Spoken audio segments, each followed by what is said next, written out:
At samahan nyo na nga pala muna ako guys maglinis ng aking ref. Ayan, nabubulol pa si Inday. Linisan ko na siya guys kasi nagkaroon siya ng mga itim-itim. Parang tagip-tip ba sa pinaka-magnet niya.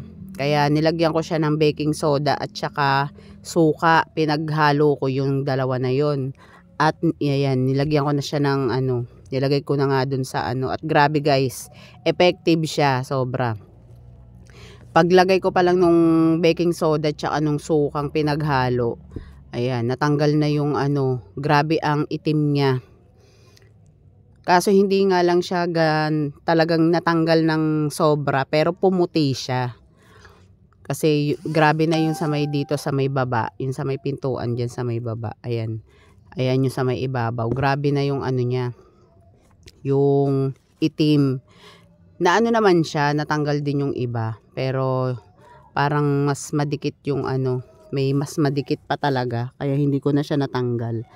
Pero gagawin ko siya uli sa susunod na araw para matanggal na siya ng tuluyan. At tinanggal ko nga yung mga layer guys para malinisan ko na rin. Hindi ko muna yan sinaksak Naka-off muna siya. Kasi wala naman siyang laman. Kaya tsaka medyo mataas din ang aming bill sa kuryente. Kaya in-off ko muna.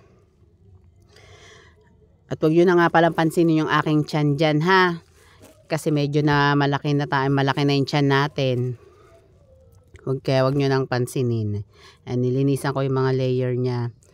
Hinugasan ko siya talaga, sinabon ko. Kasi matagal, medyo siguro mga 2 buwan on off lagi yung rep ko na yan. Kasi nagtitipid nga rin kami sa kuryente dahil mataas nga ang kuryente. At ang dami naming bayarin guys.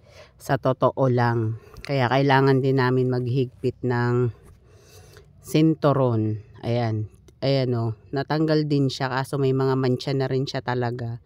Pero sa susunod na araw, ayan, tignan nyo guys. Medyo natanggal din naman siya, hindi katulad nung nakaraan na talagang sobrang dumi. At ayan, nilinis ko na rin yung aming lababo dahil nagbarado na siya guys. Ayan, sa sobrang daming dumi, may mga buhok-buhok, may mga kanin, tapos may mga sebo na namuo. Ayan. Excuse me, medyo inuubo si Inday. At ayan, tinesting ko na nga kung lulubog na siya. Ayan, okay naman na.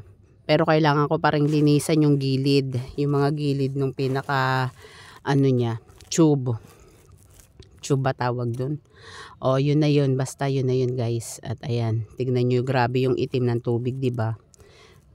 Tsaka may mga sebo siya, may mga at may mga nilusot pang istro yung aking anak dyan. Ayan may mga istro siya. Istro ng ng